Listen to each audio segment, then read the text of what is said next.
Alright, so as promised, I'm gonna try to come out with more content whenever I think or feel like saying anything about training or specifically and especially boxing. So I just finished road work. What about road work? It's one of the most important fundamental things for a boxer to do. Builds up your legs, builds up your lungs, your gas tank, as they would say. And I've been trying to do it to hopefully fight again. We'll see. But the past, I would say, 15 days or so, not including the weekends. I've been trying to run for months before that, but it's been bullshit the past few months before that. So what can I say about road work? I would say running, period. You need to run, period.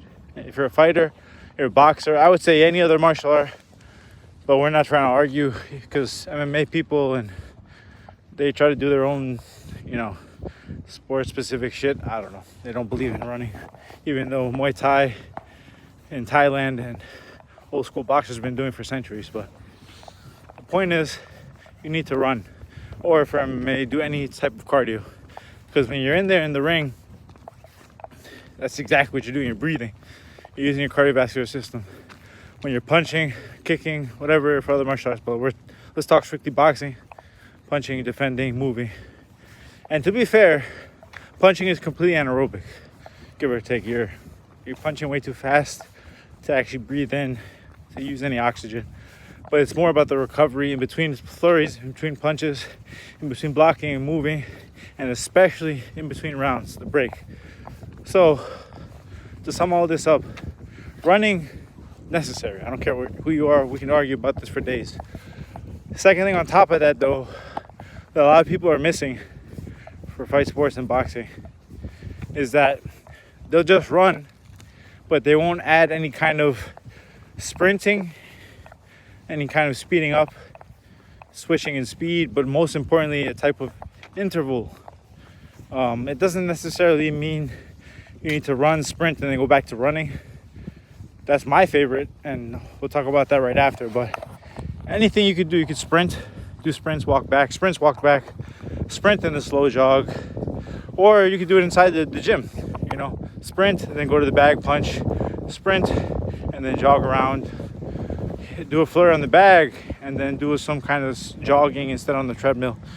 The main idea, though, is you're trying to simulate what you would do in the ring, which is punch, and then, believe it or not, when you're not punching, which is anaerobic, you need to recover, like I said, through aerobic, through breathing, through oxygen.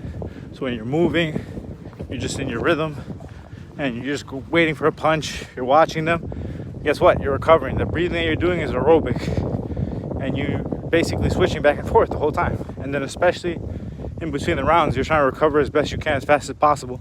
That's active rest, as my strength and conditioning coach, Jurasi, would tell us always. So the idea is, it is freezing, but the idea is that you want to simulate that in some way, shape, or form. And me personally, now we're getting to what I do when I'm training to fight, and when I'm training just in general for boxing. Something that my trainer Artola used to tell me: you just do 2 sprints for every mile. As simple as that sounds. For me, I structured it so if I'm on the track, I would always love doing it on the track. I would start on the beginning of the roundabout.